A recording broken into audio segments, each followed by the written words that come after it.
Lately, I've been thinking a lot about how funny it is that sometimes, you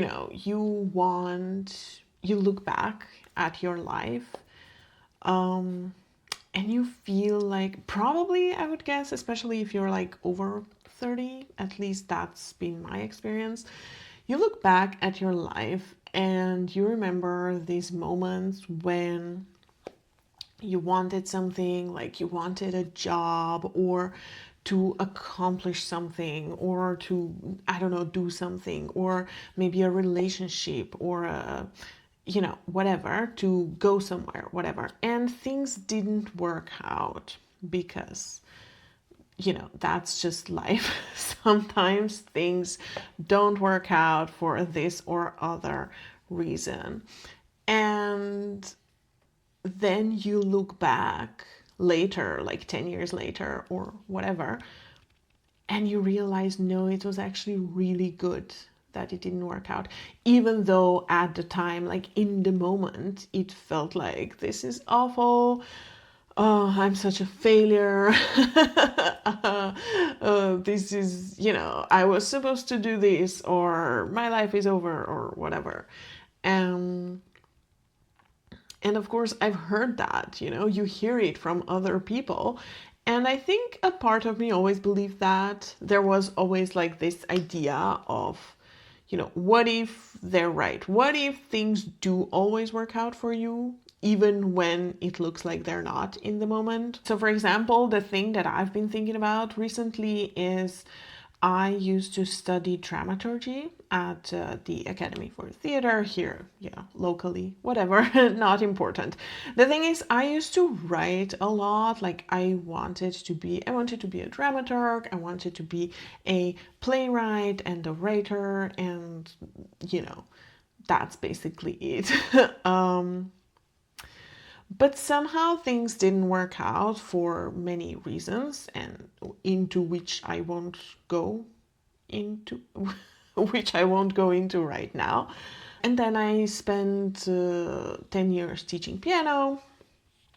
And then I started slowly, as some of you may know, getting back into writing. And it took me quite a bit of work and energy and time, and a lot of just decluttering, internal decluttering.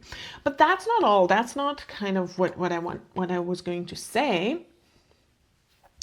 It's more about the fact that now I think back, and, for a long time, like 10 years, I thought, well, I'm such a failure because I didn't manage to like become this famous playwright or whatever, or dramaturg, or just be a successful dramaturg, right? Whatever that means. I had this idea of like how my life would look and what job I would have and how people would think of me and things like that. And the thing is, now, now, when I look at people who actually did do that, right, who went that route, like I don't want that. I don't want really the life that they have. And when I look back at my life, it's true that the fact that me not working in theater, not writing so much, enabled me to have so many other experiences that I am like very grateful for. And I'm mostly talking about stuff about personal growth or spiritual growth. And it's not even just like woo-woo stuff. Like, oh yeah, well, I found this cult that I am now a part of, right? That's not what I'm talking about. Although it could be, right? Like, why not?